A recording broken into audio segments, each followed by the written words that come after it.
नमस्कार दोस्तों, अगर जीवन में हमेशा खुश रहना है तो गौतम बुद्ध की आज की कहानी आखिर तक जरूर देखें।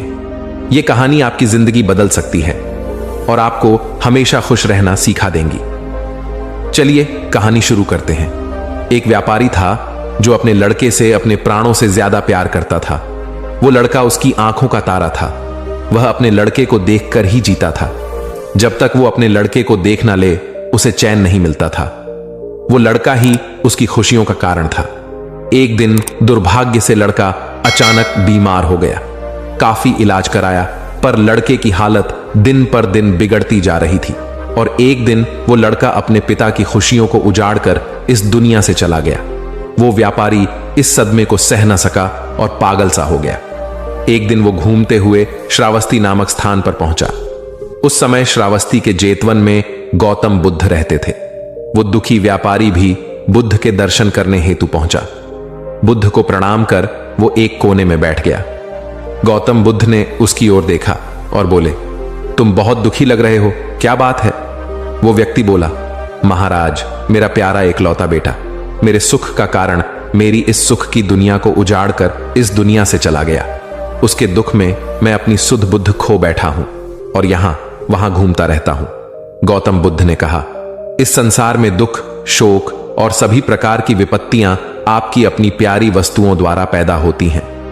जब उस व्यक्ति ने महात्मा बुद्ध की बातों को सुना तो चकित होकर बोला, क्यों महाराज, भला कोई प्रिय वस्तु भी दुख का कारण हो सकती है? इतना कहकर वो उठा और बुद्ध को बिना प्रणाम किए हुए वहां से चला गया।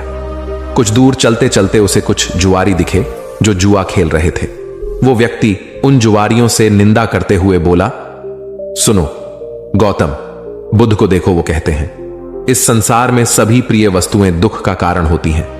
दुनिया में जितने भी शोक और विपत्ति हैं वो अपनी प्रिय वस्तुओं के कारण ही हैं। मुझे तो उनकी बात पर बिल्कुल भी विश्वास नहीं है। सभी जुआरी उसकी बात सुनकर हंसे और उनमें से एक बोला, तुम सही कह रहे हो। प्यारी वस्तुएं तो सुख और आनंद के लिए हैं। उनमें दुख और शोक की कल्पना करना तो मूर्खता वाली बात है। जुआरियों को अपनी बात का समर्थन करता देख वो व्यापारी बहुत खुश हो गया। बस वो समझ गया कि वो ठीक है और गौतम बुद्ध गलत। अब तो वो सबसे जाकर गौतम बुद्ध की बुराई करता। यह बात पूरे नगर में फैल गई। उस नगर के राजा प्रसेनजित के कानों तक भी यह बात पहुंच गई। उस राजा को भी गौतम बुद्ध की बात सही नहीं लगी। उसने कई विद्वानों से इस बात पर चर्चा की पर सभी ने कहा, ऐसा नहीं हो सकता।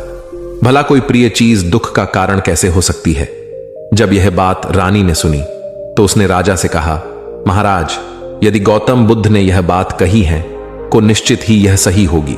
रानी की बात सुनकर राजा क्रोधित स्वर में बोला, गौतम जो भी कहता है तू बस उसकी बात का गुणगान ही क्यों करती है? यह सब तेरा भ्रम है। तुझे एक भ्रम के रास्ते पर जानबूझकर भटकते हुए देखकर मेरी आंखें जली जा रही हैं। जा, हट जा यहां से। महात्मा बुद्ध के खिलाफ रानी कुछ नहीं सुन सकती थी, इसलिए दुखी होकर वहां से चली गई। रानी ने एक ब्राह्मण को बुलाया और कहा, तुम शीघ्र ही गौतम बुद्ध के पास जाओ और उनको मेरी तरफ से सादर प्रणाम करके कहना कि संसार में प्रिय वस्तुएं दुख का कारण कैसे होती हैं। जब वो तुमको इसका उत्तर बताएं तो उनकी एक भी बात को भूल ना जाना और सारी बात मुझे आकर बताना। ब्राह्मण बुद्ध के पास गया और उनसे मल्लिका द्वारा कही बात बता दी। महात्मा बुद्ध बोले, हां, इस संसार में सभी प्रिय वस्तुएं दुख का कारण होती हैं। कुछ समय पहले एक स्त्री की मां मर गई। वो स्त्री अपनी मां के वियोग में इतनी दुखी हो गई कि उसको अपने शरीर का भी ख्याल नहीं रहा। वो फूलों से, पेड़ों से, आते जाते राहगीरों से यही पूछती कि क्या तुमने मेरी मां को देखा है? ऐसा इसलिए हुआ क्योंकि वो स्त्री अपनी मां से बेहद प्यार करती थी। महात्मा बुद्ध आगे बोले, इसी तरह वह स्त्री अपने मायके गई। उसके भाई उसकी शादी किसी दूसरे से कराना चाहते थे और उस स्त्री को मजबूर कर रहे थे, पर वो स्त्री अपने पति से बहुत प्यार करती थी और उसका पति भी।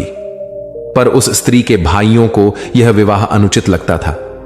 एक दिन वो स्त्री किसी तरह अपने पति के पास पहुंच गई। उसके पति ने कहा कि हम इस दुनिया में नहीं मिल पा रहे, लेकिन स्वर्ग में तो जरूर मिलेंगे। कहकर अपनी पत्नी को मार दिया और खुद भी आत्महत्या कर ली।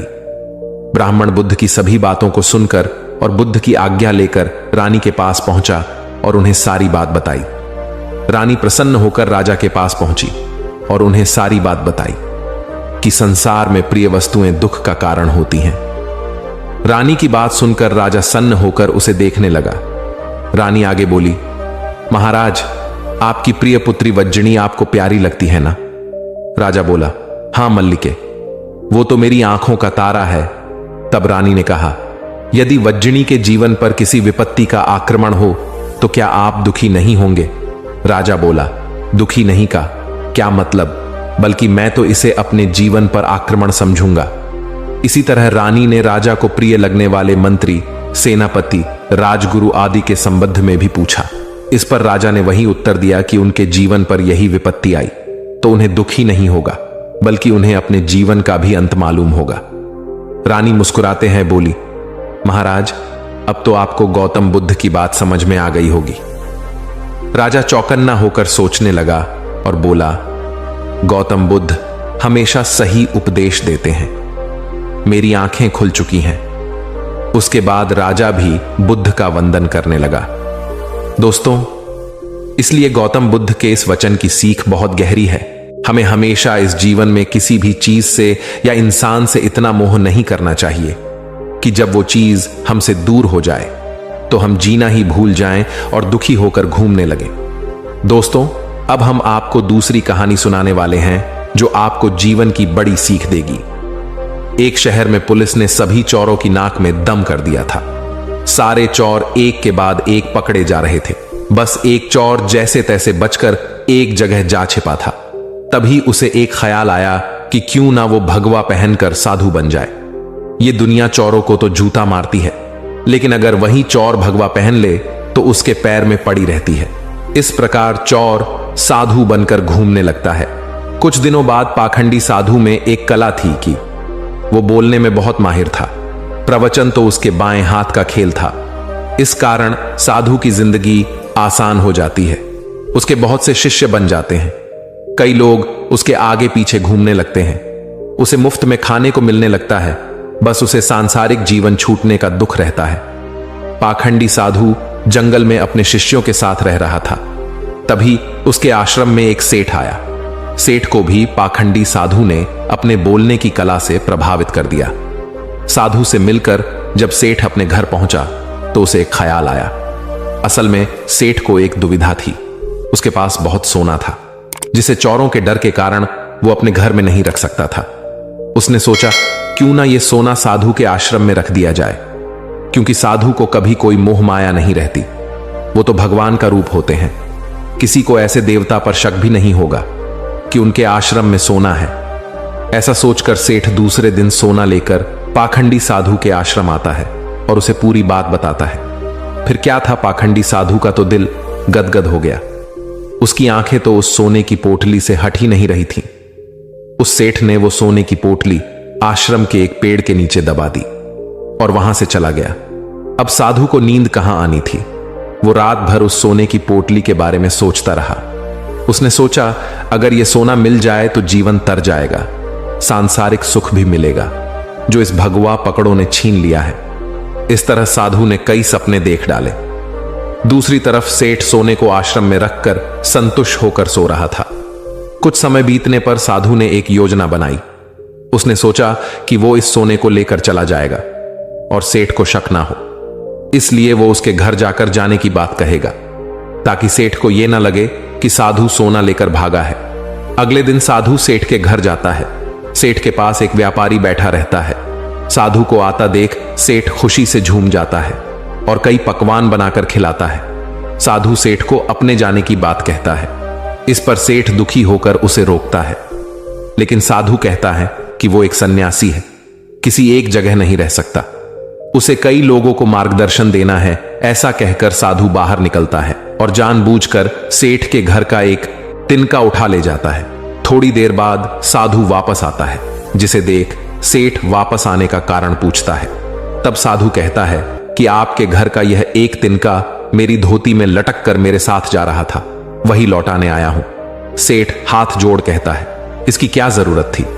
तब साधु कहता है, इस संसार की किसी वस्तु पर साधु का कोई हक नहीं है। फिर अपनी बातों से वो सेठ को मोहित कर देता है और वहां से निकल जाता है। यह सब घटना सेठ के पास बैठा व्यापारी देखता है और सेठ से पूछता है कि कौन है ये साधु। तब सेठ उसे पूरी बात बताता है, जिसे सुनकर व्यापारी जोर जोर से हंसने लगता है। सेठ हंसने का कारण पूछता है। तब व्यापारी उसे कहता है, तुम मूर्ख हो, वो पाखंडी तुम्हें लूट के ले गया। जिस पर सेठ कहता है, कैसी बात करते हो, वो एक संत है, बहुत ज्ञानी है। व्यापारी कहता है, अगर तुम्हें अपना सोना बचाना है तो उस जगह चलो जहां सोना दबाया था। सेठ उसे वहां लेकर जाता है और खुदाई करता है, लेकिन उसे कुछ नहीं मिलता। वो रोने लगता है। तब व्यापारी उसे कहता है, रोने का वक्त नहीं है, जल्दी चलो, वो ज्यादा साधु दूर नहीं गया होगा। सेठ और व्यापारी पुलिस को बोलते हैं और पुलिस उस पाखंडी साधु को ढूंढ लेती है। तब सभी को पता चलता है कि वास्तव में यह कोई सिद्ध बाबा नहीं, बल्कि एक चोर था, जिसने अपनी बोलने की कला का इस्तेमाल कर कई लोगों को लूटा था। पुलिस से बचने के लिए भगवा पहन लिया था। सोना मिलने के बाद सेठ की जान में जान आती है। सेठ व्यापारी से पूछता है कि उसे कैसे पता चला कि यह साधु पाखंडी है।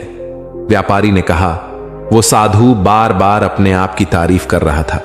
संत कितने महान होते हैं, बार बार यही दोहरा रहा था। जबकि जो सच मायने में संत होते हैं, उन्हें इस बात को दोहराने की जरूरत नहीं पड़ती। इसलिए मित्र, आज के समय में जो भगवा पहनकर प्रवचन देते हैं, वो सभी संत नहीं होते। दोस्तों, इस कहानी से यह सीखने को मिलता है कि किसी पर भी आंख बंद करके भरोसा नहीं करना चाहिए, खासकर पैसे के मामले में तो बिल्कुल भी नहीं, क्योंकि पैसा ऐसी चीज है कि किसी के मन में भी लालच कब आ जाए ये कोई नहीं जानता। दोस्तों, अगर आपको यह कहानी पसंद आई है तो दोस्तों के साथ जरूर शेयर करें। हमेशा खुश रहिए और ऐसी ही ज्ञानवर्धक कहानियां रोज सुनने के लिए हमारे चैनल को सब्सक्राइब करना ना भूलें। धन्यवाद।